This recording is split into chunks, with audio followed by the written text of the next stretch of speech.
পৃথিবীতে 3000 3,500 মতো ভাষা আছে।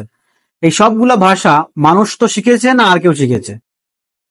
কে শিখেছে? একজন মানুষে তো 30-40টা ভাষা শিখতে পারে না?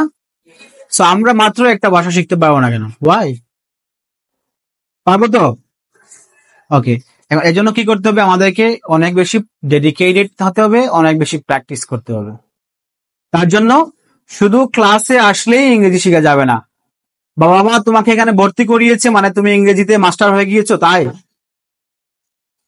না, তোমাকে অনেক বেশি কি করতে হবে? কাজ করতে হবে।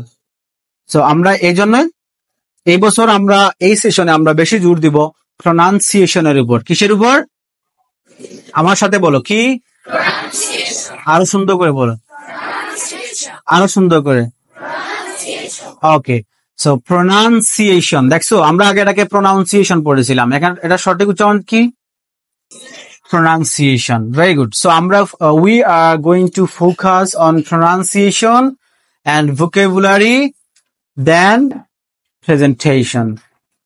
তোমাকে ভালো মানের একটা প্রেজেন্টেশন দিতে হলে definitely you have to learn vocab. So promise করো যে আজকে থেকে প্রতিদিন 10টা করে vocabulary শিখবা। প্রমিস করো, হাত সামনে নিয়ে প্রমিস করো।